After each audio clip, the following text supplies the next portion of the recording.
3, 2, 1. Hey, thank you for joining us on Happy Hippy Me. I'm Pili Bailey. And I'm Wendi Vaughn. And we are all about sharing health and wellness practices that have worked for us. And we hope that these will help you along your health and wellness journey as well. Absolutely. And as always, the information that we're giving is from our own general testimony. We sometimes share stories of other people and what have worked for them. But as always, anything that you hear us mention, please check over with your healthcare professional because we are not doctors and we are not giving medical advice or any advice that's superseding your healthcare team. Okay. Very good. So how are you today, Pili?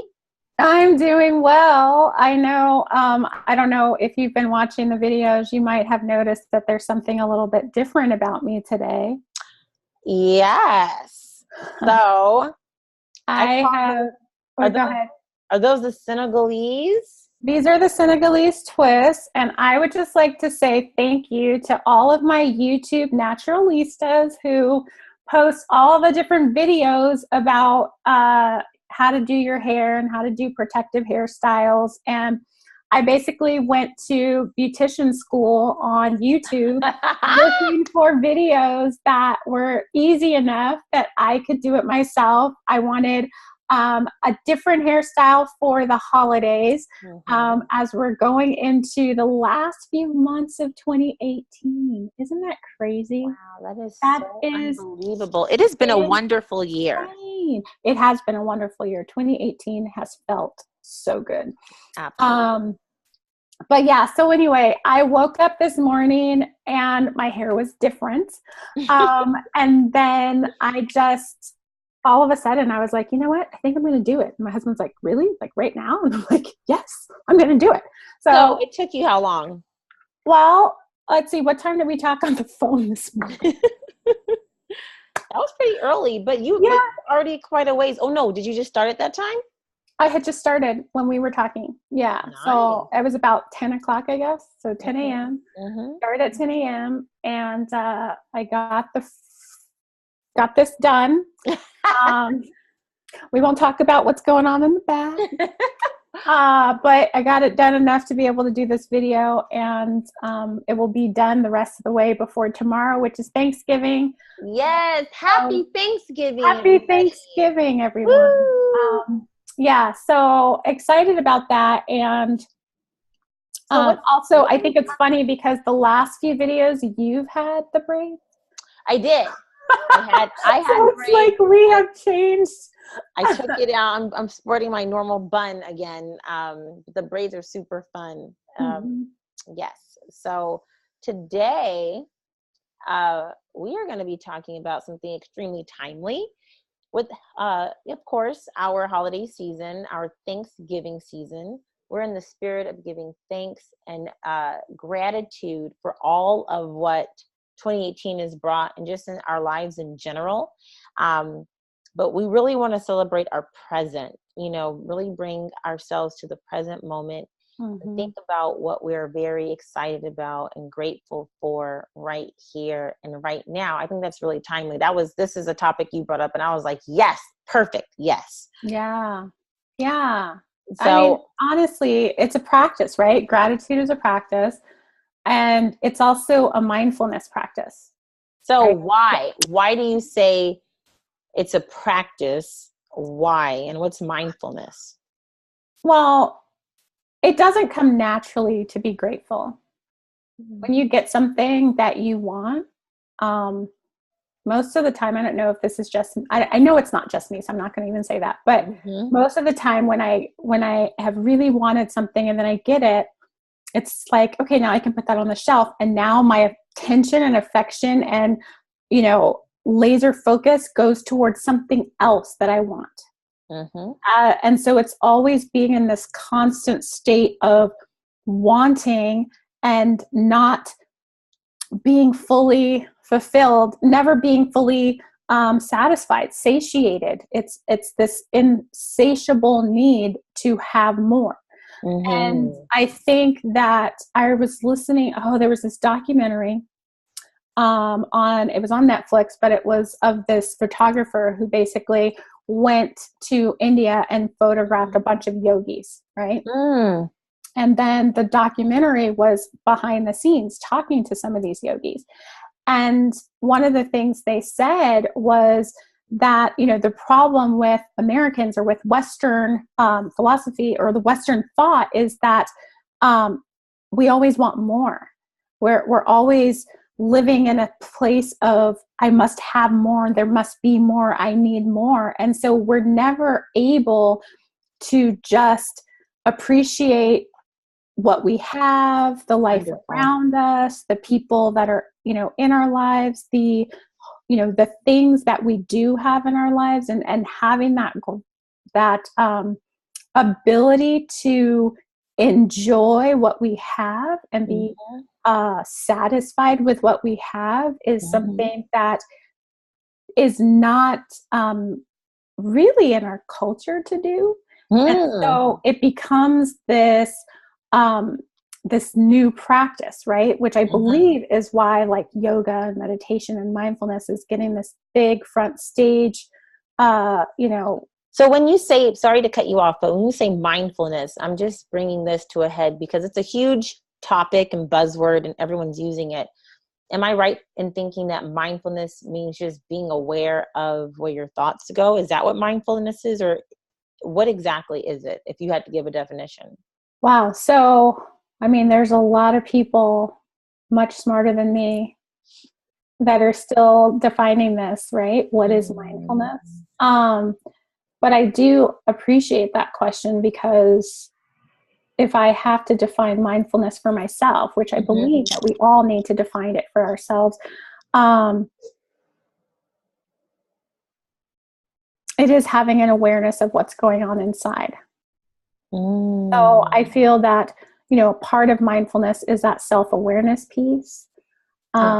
What's going on inside, taking the temperature, your internal temperature, right? I think I'm often, I talk to my husband about taking the temperature of the room, right? So what's happening around you, and really, getting a sense of how are people feeling and how are they perceiving. And some people are better at this than others. I think both you and I are temperature takers, right? How's everybody feeling? Right. How's everybody feeling, right? Some people are just not, they're oblivious to that. Right. And alongside of that, being able to take stock of what's happening internally. So how am I feeling in this moment? What are these thoughts that are arising? How are these thoughts serving me or not serving me? How are these thoughts helping to propel me forward or keeping me stuck in the pattern that I'm in right now? And what are my choices to either stay in this pattern or to change it? So if we're talking about things that make me grateful, or us grateful, one of the things that I have to say is, as I've grown mindful of my thoughts in certain areas, I'm really grateful that I no longer have judgment attached to how or what I'm thinking, because it's hard to be able to get truly aware and be honest with yourself about what you're feeling if you feel judged by your own self. A lot of different practitioners and people that I listen to talk about just being able to observe your thoughts as if you're just watching children at play, or something that's not a threat, or you don't really have any serious opinion about. It's difficult because we have so many different opinions about what happens and how we think and how we're supposed to be. And one of my things, to be more specific, as kind of somebody who's a type A personality, perfectionist, when I mess up, when I make a mistake, not being able to just go, you know what, I could have done better on that. But, or just even see that thought and go, oh, that happened, and, I can't change the past, and maybe that thought came and now it's on the other side. I used to try and grab it and wrestle it and figure out, and it's good to get curious about why we do what we do. I think that's a part of even more of like like the therapy of, like, you know, figuring out why we do what we do. How do we get to these different, you know, just decision making and habits or whatever. But when it comes to understanding your emotions, I was literally like that little character off of Inside Out, Joy. If I wasn't super happy and Wendy friendly and 44 billion all the dang time, 44 guys, that's my hope and faith. It's the numerical equivalent of hope and faith. Obama was the 44th president. He ran his whole first campaign on hope, you know, and we all know how important the faith and hope are in us getting to the next phases in our life, to us being able to have high hopes and good expectancy, and keeping that joy. So anyway, if I couldn't be in that place 110% of the time, if I had to dare tell somebody no, I felt like a horrible person at one point. So as I became mindful, you know, when I was first getting used to being aware of my thoughts and how I felt, I would feel embarrassed. I literally, like, when I would get upset with my boyfriend, I would be upset for whatever the thing that he upset me about.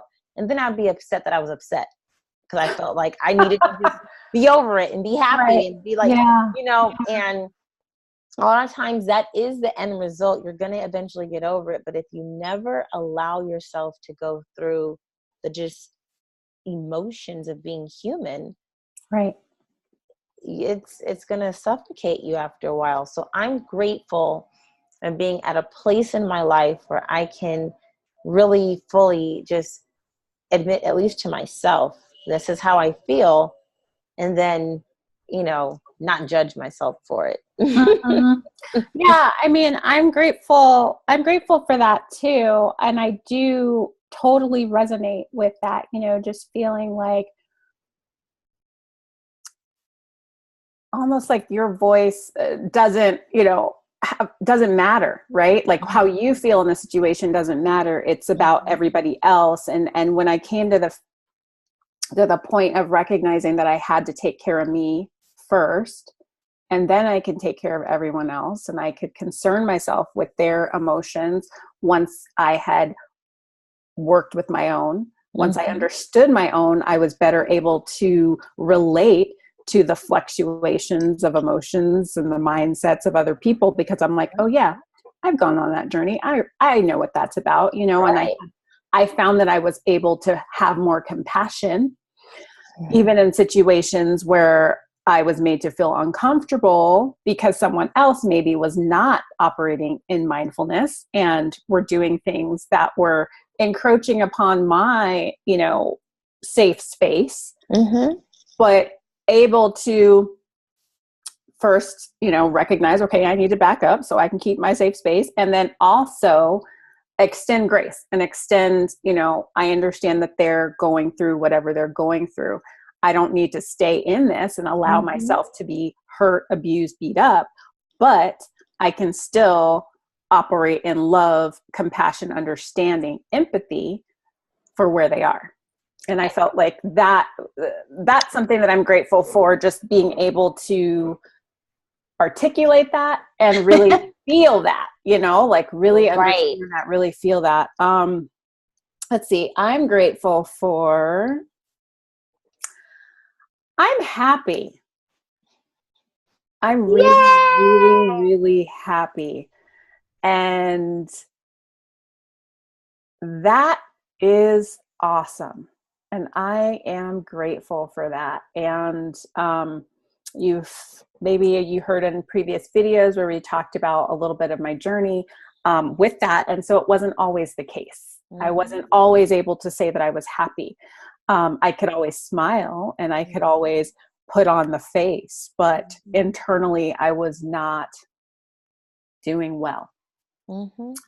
And it's almost like if I were to put up a picture of me on, you know, the day before Thanksgiving 2017 versus today, you know, it's stark contrast. You know, if you could see my inner world, it was not rosy, you know, it didn't feel good. And so now to be able to really stand in that and say, I actually feel good. And it's not dependent on, self-medication. It's not dependent on, any external thing, but it's really internally, I'm good. I'm happy. I feel optimistic. I have some, hope for the future, right? Like the hope for the future is there. And so, I'm really grateful for that. And we started talking earlier, about, okay, what are we going to talk about tonight? And we landed on this gratitude. And part of it was, stepping into gratitude has been a very challenging practice for me personally. It's been a thing, since, I've been in church all my life. I know, the scriptures about, being grateful on everything and always, giving thanks and, just being a person that is grateful just for the life that we live. But unfortunately, in the middle of a very low point in my, emotions, it just felt like platitudes, right? It just felt like, okay, I can make a list of things that I'm grateful for, but it all fell flat. It didn't feel real. It's like I could literally list out, oh, I'm grateful for my husband. I'm grateful for my family. I'm grateful for my home. I'm grateful for my job. It just, I felt nothing. I felt nothing, or I felt like, am I? Like, you know what I mean? Like, when you're really, when you're really in a place of dark, emotional space, it's difficult to drum up those emotions. It's difficult to feel them and really embody them and really know that you are well. I love that hymn, it is well with my soul. And I love the fact that it was not like in a joyful time that songwriter wrote it as well with my soul. And so, as a person of faith, there is a season of time when you can kind of you have to hold on to that. It is well with my soul, even if you don't feel it, But, I don't know, for me, gratitude was just a difficult, because I feel like from there you can say it's well with my soul, but to be able to say I'm grateful for the circumstances and situations in my life that have led me to this point, especially if you feel like those circumstances, situations have led you to a point where you are in the darkest, deepest pit. It's hard to be grateful for that. Right. And if you're in the darkest, deepest pit, it's hard to say, I'm grateful that the sun came out today. Right. Because even though the sun came out today, you're living, I was living in a space where it still felt dark. And so being able to step into this practice, even though I didn't feel it, was part of the journey for me, was part of the journey of, okay, everyone keeps talking about this gratitude thing. They're telling me that it's going to shift things. I don't really feel it. Okay, how do I find the things to be grateful for? And I started with just like the tiniest things. Like, if I'm driving my son to school and I look up at the beautiful mountains near my home, and it was a beautiful day, blue skies, just a few white puffy clouds, and then these huge mountains. And sometimes it was like a glimmer of light cracking through the darkness, that I could actually see the beauty of that and be able to say, I am so grateful that I was able to feel the majesty of this picture that I have before me. That's so awesome. So those are some of the ways that I started to like, okay, let me embody gratitude, but in just small ways, So I'm not the person that's going to say, take out your journal or, write a note and drop it in a jar. I mean, if that works for you, totally, totally do it. My thing was more of in every little moment, whether I'm washing the dishes or, cooking a meal, which I don't do very often. I'm going to be real honest. My husband is amazing. But, whether I'm, doing just the smallest things, what can I be grateful for in this moment? So, my son he's really teaching me a lot about being in the moment and really just kind of absorb, like the joy, the pure, unmitigated joy that he expresses in like every moment. And on the other side of it, the unmitigated, like, ire that he will express if you're doing something that he does not like, right? But he lives everything to the fullest, right? And so I see that as a glimpse of maybe the way that I would love to be in certain areas of my life. Now, obviously, it's not in all areas, but in this area, in this gratitude area, I want to be able to embody each moment and feel every moment and really allow, okay, how does this moment feel and this is going to sound weird. How does this moment feel in my right big toe? I know it sounds weird. How does this moment feel in my left shoulder?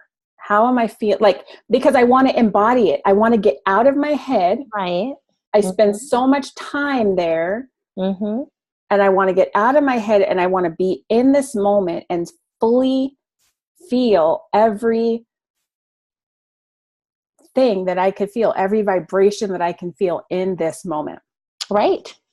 Well, you give a lot of important keys there. I mean, when it comes to being in the moment, first of all, in order to really honor ourselves, we have to enjoy or at least live in the moment.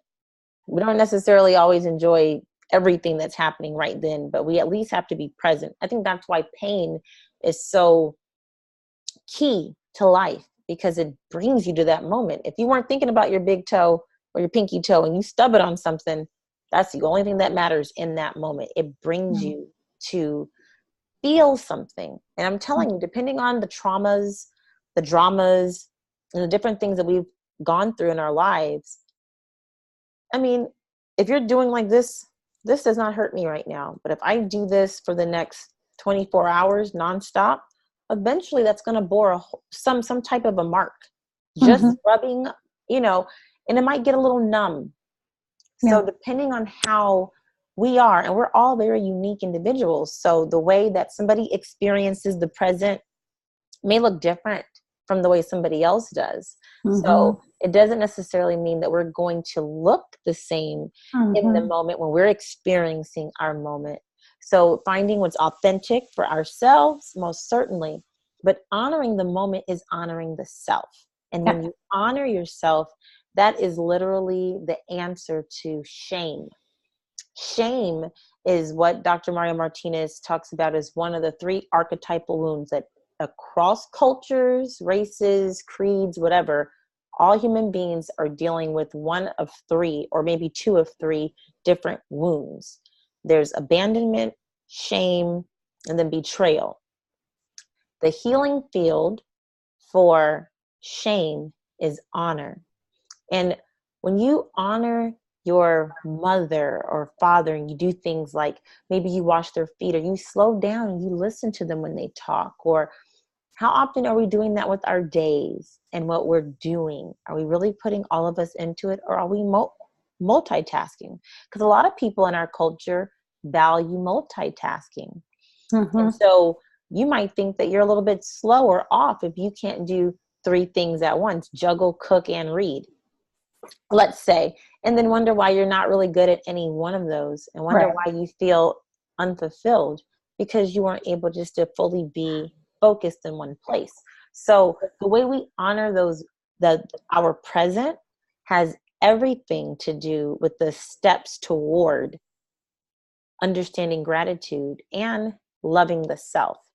Mm. Another key thing that Dr. Mario Martinez talks about with gratitude is that you can't truly be grateful unless you have esteem and love for the self. Mm. It's impossible.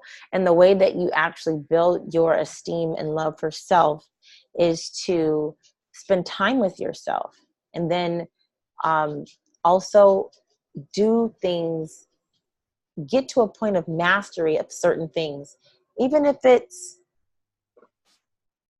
I'm trying to think of something that's seemingly simple, but when you're starting to work on getting out of a place. I was sick for a while. Over my entire adult life, I was in and out of the hospital for various points of time where I totally had to not work, and I couldn't go to school. I couldn't really do anything but be on my hospital bed or in some type of recovery. So every time I had to restart to get back in the working world, I had to remember what I was good at again. And these are scary realizations for somebody who finished her undergrad degree in 3 years and was a pretty much straight A student for the most part of her life. Was able, people come to me for answers and people come to me for hope and faith. And I literally felt like that poser that was just kind of saying, I am grateful for, because I was like, what do I have to show for it? Like, but when I look back on it now, being in this place, going through and conquering those different areas of life taught me a whole lot about myself. And there were some serious forces at one point trying to take me out with my health and whatever else. And I'm still here, and I'm smiling, and I'm able to still be around, people I love, and be in a capacity to teach and just to still learn. And that is a major accomplishment. And it took a great deal of energy. So no, I'm not running a Fortune 500 company just yet, but I had to do a couple other things first, like overcome the adversities. And gosh, there's so many things. So I was thinking, it was more than 10 years, right, that you lived with, there's my little guy. My cousin. But it was more than 10 years, right, that you were battling with sickness. And I think what's interesting is throughout that time, I stood awed and amazed by you and the way you were able to show up and still be a light, even in the middle of all that you were going through. It was so amazing to me that you didn't lose your spark. You didn't lose what made you you. You struggled, and you still kept hold of a positivity that most people can't hold on to going through the adversity that you went through. So, me, being able to witness it, like, you have definitely been a person in my life that I think of when I'm trying to lift myself out of a pity party, right? Because I'm kind of like, listen, like, your cousin has gone through hell and back, and her beauty and her positivity and her light is still there. Like, you sure can get yourself up, and take a shower and get your son ready for school and the things that you have to do every single day. So anyway, I just felt like I want to say that because I just really feel like, in addition my cousin to being grateful internally, there's something super, super powerful to verbalizing our gratitude. So I am very grateful for you and you and Memory. Oh, thank you so much, Pili. I have to say that, when I hear stuff like that, I'm like, oh, okay, really? I remember, like, I didn't feel like that, so, but you're always your worst critic. And that's why it's so important to have community and your family and just different people, because, some of us, like you said, we just stay in here and we're like, it's important to get that outside. So thank you so much for telling me that, you know, because sometimes, I wasn't feeling like I was showing up as my best. But Brene Brown talks about it. Like, most people are doing the best they can in that moment. Like, tomorrow I might be able to do way better than today. But for where I am in the present, you know, that is my best self. And I know you really do bring that as well. And there's been more than a few times when I was kind of like in a mood, and I'll come by and hang with you and the baby and Mark, and you're making cookies and we're watching Trolls, and it's like, I needed this, you know, like that's what I needed. Or we'll do a yoga session, and it's like the whole world is all new and everything is this still the same me, you know? And it's like, and it's really a shift in perspective. And I see it all the time. I do it to myself, and I'm like, dude, that's why is it like, why do I go back? Why do I go back? But it's because habits are when they're just on autopilot. So depending on your just knee-jerk go-to habit, you know, good or bad, just whatever your habit is, you know, you just have to retrain yourself. It's just a matter of reteaching. And most of our habits, when it came to self-protection or whatever we had to do, it started from a good reason. There was something that was there that we had to do whatever we did that way for a reason. And then we spend, you know, another half of our life trying to figure out, okay, that was then, this is now. And, you know, so it's never done. The work is never done. So, you know, I don't get upset about that part because it's never done. I'm like, no. And that's why I call it a practice, right? It's because you're constantly having to show up. You're constantly having to do it again. It's like a pro athlete didn't do one killer workout and then was at the top of his or her game. Right. They showed up every morning, hours on end. They made the sacrifices. They got up. They practiced so that they could be stronger, faster, the best, right? And so if I want to be living my best life, right? If I want to be in this life and I want to show up and I want to be well, I have to practice tools and strategies that are going to help me along that path. So can I ask a question? Because I think that in our I think both of our stories and a lot of the stories that we hear from others are very inspiring. So our how, like you gave some good hows. So now that you're in a really great space, how do you continue to practice so that, you know, okay, like this is something I do to visibly show my gratitude? Do you have anything like that? I've been efforting to speak more to people when I'm grateful about something they've done, especially my husband, my son, you know, just things around the house. My husband actually modeled this for me, and it used to annoy the crap out of me because it was not my normal. But like, you know, he'd come in and he'd see that I put away the groceries or whatever, and he'd be like, hey, thanks so much for putting away the groceries. And in my mind, I'm like, why are you thanking me? I have to do this. This is home stuff. Like, I don't understand why you're thanking me, right? And that's a window into my world. Did you kind of feel like he was trying to check you? Like did you don't know. You know, I know that it was ancient stuff, right? It had nothing really to do between me and him, but it was, you know, from my childhood. And I know that that's what it was. I didn't know it at the time. Obviously, I've had to go through some journaling therapy and things like that to really actually hone in on what it was. But all I knew was that it would burn me up. So then once I went through my own self, once I went through and dealt with my own self and realized where it was coming from, then I was able to start emulating that, because we really give love the way we want to receive love, right? Right. And so if you know, I'm noticing that he's noticing the things I'm doing and speaking it out and saying thank you for those things. That's probably something that he would enjoy hearing back.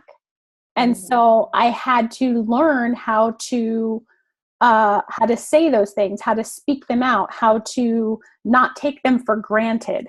And I think that's the second thing is, don't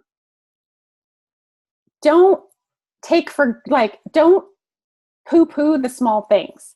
Right. Like if you have to start with gratitude for thank you that I'm grateful that I woke up this morning. Right. I'm grateful that I had a comfortable bed to sleep in last night. I'm grateful that, the sun is peering through my window. I'm grateful that I can feel my feet on the floor. When I put my feet on the floor, I'm grateful that I can feel my feet on the floor. When I go into the kitchen, or when my husband comes and brings me coffee in bed, which he does most mornings, I'm grateful for this coffee in bed. I'm grateful for these few moments that I have to just kind of hear my thoughts at the very, quiet of the morning. I'm grateful for my son who comes ripping into my room and ruining that quiet moment and jumping on me and giving me lots of hugs, but kind of tackles, but hugs, but just finding the things in those moments that are just mundane. They're just simple. They happen every day. They're easy to ignore. Right. And stopping and choosing not to ignore this and choosing to see this is good. Right. Other thing that I started doing, which I absolutely hated this, every time I would read about it in a metaphysical book or a self-help book, and they'd say, being grateful for all the things that happen in our lives, even the things that didn't go the way we wanted them to go. And I'm like, what? I don't want to be grateful for that. I don't want to be grateful for that. How can I be grateful for losing my job? How can I be grateful for getting a parking ticket? How can I be grateful? You know what I'm saying? Are you reading my diary? No, I'm playing, because I just got a $60 parking ticket. But these are the things, right? These are the things that happen. And like, for example, was it last week, 2 weeks ago? I drove my son to school, and then I came home and I parked my car, and all of this steam, I thought it was smoke at the time, was coming from my engine into my car. And I was just like, oh, what am I going to do? Like, I can't drive my car, all these things. And so I had a choice in that moment to either be like, okay, my whole day is ruined and now I have to handle this, and this was not a part of my plan. Or I could choose to look at that and say, well, I am grateful that my son got to where he needed to go. I'm grateful that I have, a few hours to be able to handle this. I'm grateful that I have a community of people that I can reach out to for rides, help, support. I'm grateful that, it turned out that the car was not as bad off as we thought it was. Right. So like all the things I could have experienced that day in a completely different manner, and it could have changed everything about that story, right? Now, when I look back on that story, I feel a sense of warmth and happiness with how that day went, even though it was not a part of the plan that I had. And I had a lot of things that I had to do that day. And I'm grateful that I was able to get those things done. I'm grateful that I was not stressed out. So that's the other thing, because like we can still walk through the day and get things done, but we can get things done while we're fully stressed out and our body is under duress, or we can get things done where we feel at peace and calm and able to just, okay, next thing, let's move on. And I've done both. I've done both of those things, and I choose the latter. I like feeling good. Right. I like feeling good, even in the situations that didn't go as I expected them to go.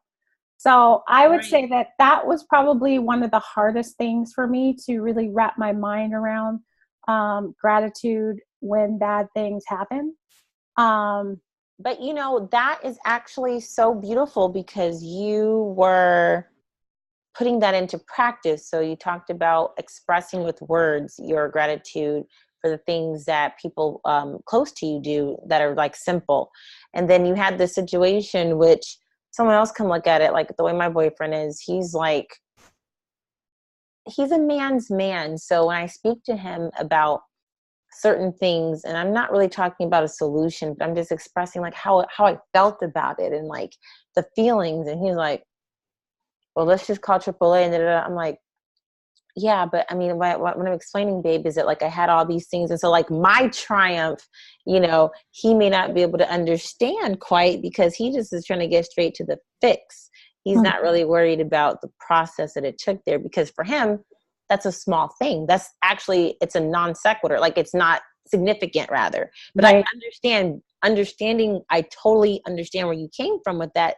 When something that is normally a huge cluster F of things, and you can look at it, go, okay, this is that, I'm going to do this instead of that. Like you can literally look at the situation and know where maybe an older version of you would do it.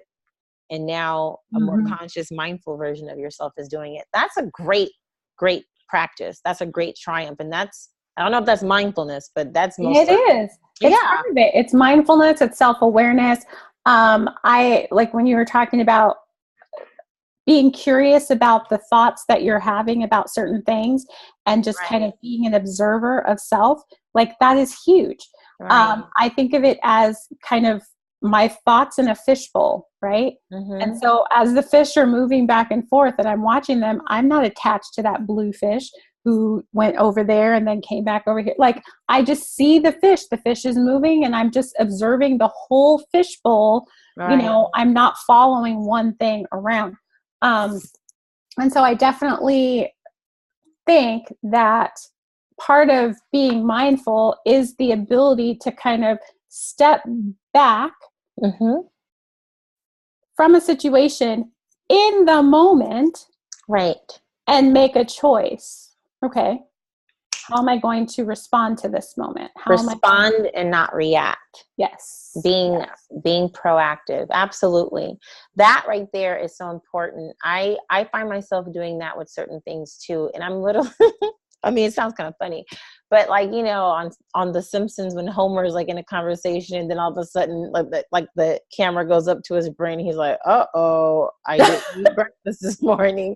Like, I find myself doing that when I'm talking to certain people or just when I'm doing certain things. And I'm like, I feel all the emotions. I hear all the different conversations. And I'm like, Wendi, you're in this moment. This is where you are right now. Just put every ounce into this moment. And normally when I do that, if it's something that I think may be unpleasant or something that's distracting me from something else I really believe I need to be doing, when I just give up the struggle and go, this is where you are right now. This is the moment that has come to you.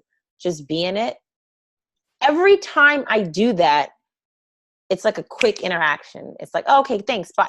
You know, but when I resist and I'm sitting there trying to think of like, you know, like, I mean, I don't know if I'm jittering. Like, kind of twitchy. Yeah. But inside I'm like, I got a deadline. I got to get this email off. I got to finish. Blah, blah, blah.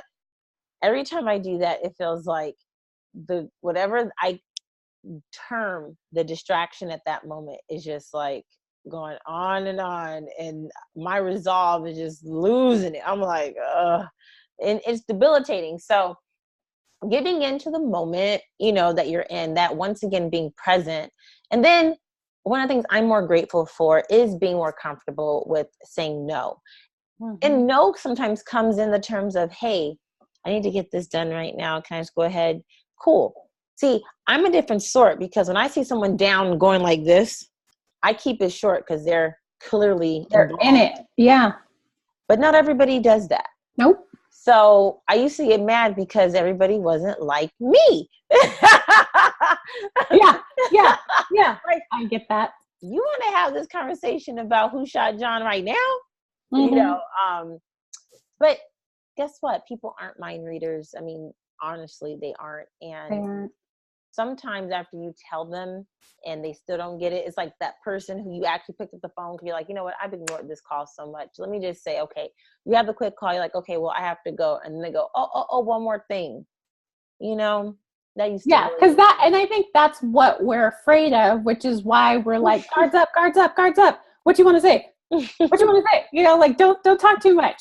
Because we're afraid that it's never going to end. But I like what you said. When you finally just kind of, okay, this is where I am right now. Let me be in this moment. And then they're like, okay, that's it. Bye.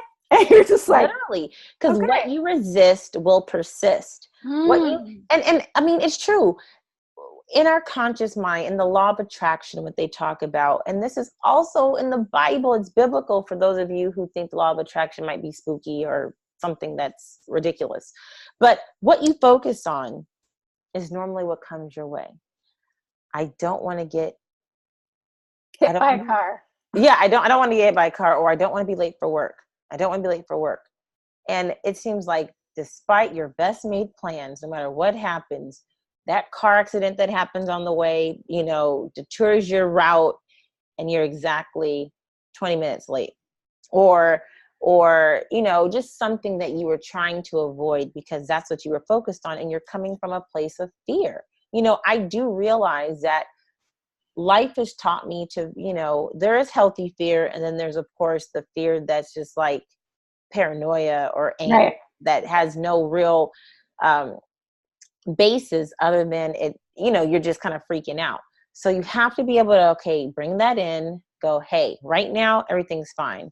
I feel good. I'm doing the best I can. I'll get there when I get there. Most people give you that. I'll get there when I get there. You communicate, hey, I'm running a few minutes behind. That's the reality. We live in LA, okay? Traffic is abundant, okay? So, and unless you want to wake up at 4 a.m. and to be somewhere by 8, depending on that morning traffic, most places are cool as long as you communicate. So I was a communication major, and I love learning about like the more cerebral communication, like theory behind like the politics of our bodies and what people think and how news is windowed. And I love that part of communication, but the part that was like, I express my feelings to you, it was okay if I thought it was a happy feeling, But if I had to set a boundary, it was the hardest thing for me. So I'm really grateful that I'm understanding how to, with love, express myself to the people that are the closest to me, and even not, because I normally can do it nicely to people who I don't have to deal with that often. Right. Because I don't expect them to get me, but I have a certain predisposed expectation for the people that I am constantly around. But I can't do that. I still have to, out of love. So when I asked you earlier about that visible, like how are you showing your gratitude, not your gratitude, but just working this practice? What are the physical ways that you're doing it? That's also one of my physical ways, is just communicating, not just appreciation. I hope I'm pretty good at that. I try to, at least, but sometimes just saying, hey, how you doing? Okay, well, I can't talk to you much more. Or, I don't know. Right. Yeah. I mean, but even that sounded kind of mean. No, it didn't. Well, yeah, okay, I get it. It feels abrupt, right? So it feels abrupt. I have a friend who, I love her to death. She is very awesome, and she is also very abrupt. And I've gotten to just like love it, but like we'll be on the phone, we'll be talking, and then she's like, okay, well, I have to go because I have to, get up early, and so I'll talk to you later. And it's like, boom. That sounded nice. It is nice. It is nice. I mean, no, but look, it'll come like in a snap. Like you're like, you're like, oh, girl. No. Like we're having this conversation right here, right now, and all of a sudden I go, all right, well, that was great. I'll talk to you later. Bye. Yeah. But she has her boundary and her priority, and like I never take offense. I know, like, she's like, basically, hey, I have to get up super early and this is what's happening, So, but I think it's interesting because there are some people, like you said, that don't observe the boundary. It's almost like the boundary is a challenge. That boundary that you just built that said, don't enter here, that I think I might need to try and enter there because I don't respect boundaries. I know. And so then that's when you feel, that's when I feel uncomfortable because I'm like, oh, now I got to really lay it down. Well, there are some people who just straight up you're right, they take your no as a challenge. And I started to reframe that though too. Oh my God, this person just loves me so much. They just want to be around me all the time. Like, that's really sweet. That's really sweet. I am grateful that this person really wants to be around me all the time. And so I have to, we all have to be able to honor ourselves and not feel, like we're bad for, taking time out for ourselves. I mean, I know it sounds so funny, but Mario Martinez, I know I talk about this guy all the time. He's actually on Facebook, guys. I'm like, he literally needs to give you like some affiliate. I love this guy. He's on Facebook. He just celebrated his birthday, which he doesn't call his celebration. He calls it like his celebration of life or something. But he is just really, last year around this time, I was in a low place and just had gone through a major life crisis. And it was really, really tough. It was a tough moment in life. And his audiobook and what he taught about just understanding how when we respond to abnormal things that happen to us, the way that we adapt to protect ourselves is really like a survival thing. It's a natural animal response to things that we feel are major threats. And then learning how to release that after that threat is actually gone. That process is, I think, where a lot of people are kind of toggling, whether they're aware of it or not, and the guardedness versus the openness and getting back to that middle ground, which, India Reid talks about, get back to the middle. That is just so important. Yeah. And so that's why I talk about him so much. He's on Facebook, and he actually hit me up the other day after I told him how much he was just amazing. And so I felt like, but anyway, long story short, these are the kind of things that, like Pili said, it's an everyday practice. And I'm happy that, I can laugh about a lot of this stuff now. I was telling Wyann earlier, my sister, that, as a child, I was very idealistic because my mom, when she would read the Bible to us when we were kids, she would talk about how, like when we got to Revelations, the children's Bible, how, there was this picture of like a tiger in there. And she's like, when we all go to heaven, we're all going to go up in a rapture and we'll be able to pet tigers. And I was so excited about this petting tiger thing up in the rapture with my whole family. I was like, this is great. So as I got, to live some life, and my granddad died, and I was like, okay, he's older. So I guess that happens. And I know other people who lost their granddads. And then other people closer to an age of us, my brother, he passed, and even Josh, stuff like that. Yeah. I'm looking around like, where's the rapture and where's the tiger? Like I'm telling YN, like, and I'm clearly a young adult in, early teens, young adulthood, but I just grew up in a sheltered place. So some of the stuff that I'm learning, I'm just learning it. Like, you learn it when you learn it. Like you learn it when you learn it. Yeah. I have to be compassionate to myself for that, because everything that led me to be who I am is why I'm the way I am. And guess what? The person who is in front of me, possibly loving on me, but maybe I'm not understanding it the way they mean it, they're doing the best they can too for all of the stuff that they've learned up until that point. So, I have learned, like you said, extending that grace. It's just the way it goes, I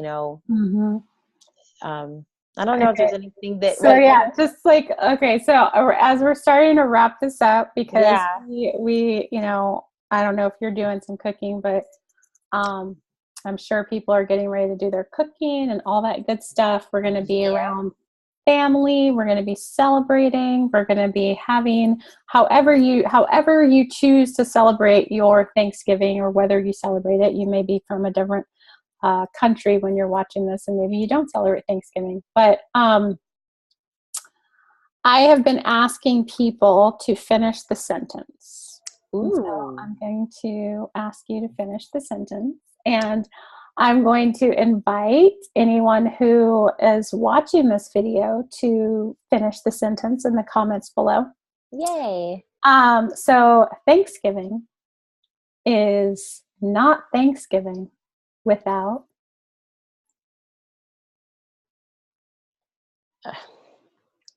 You telling me this?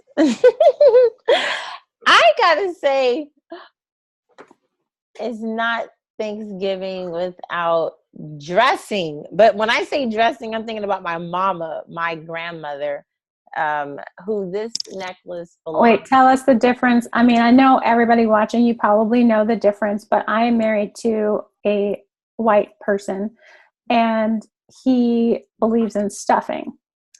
Right. So tell us the difference between dressing and stuffing, please. So stuffing is like what you'll see in the stores, Trader Joe's, it says stovetop stuffing. And, I don't know what the real difference is. I mean, dressing is the same thing, but that's like the black way of making it. And okay, so let me tell you what the difference is. Oh, I didn't know.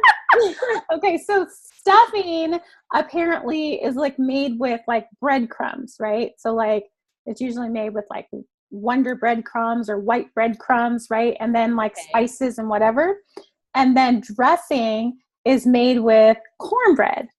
Is that, at least that's what I think, right? No, because they have. You make yours with cornbread? Well, they have cornbread stuffing or dressing, and then they have. I know some folks from the Midwest who actually bake their cornbread. They break it up. They make their own dressing out of cornbread. But I also know Mama, she would mix a box of the sage. It was Miss Cubble. What's the lady's name? The main one.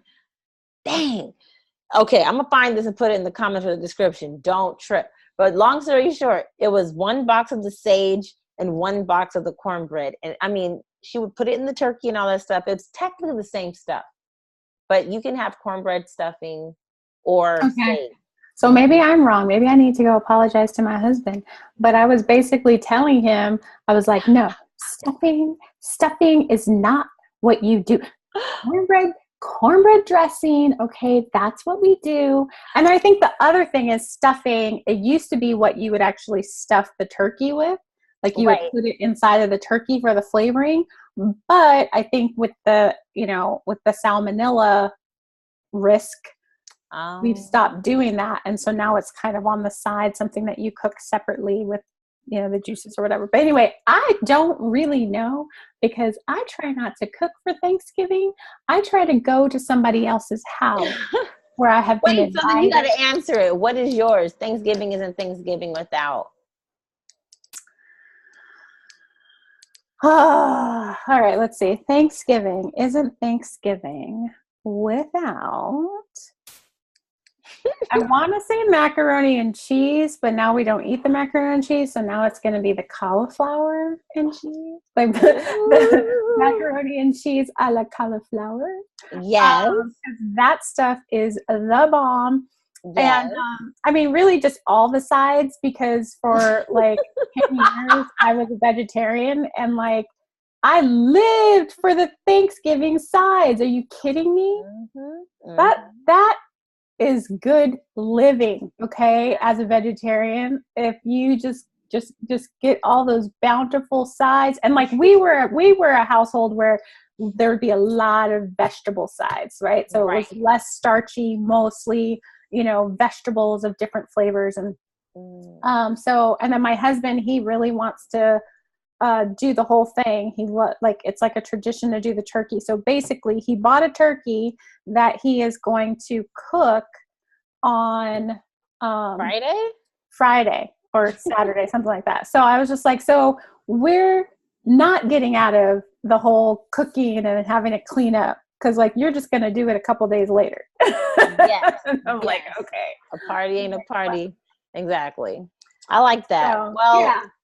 I'm happy that we had this wonderful moment. We hope you all enjoyed this particular Wellness Wednesday.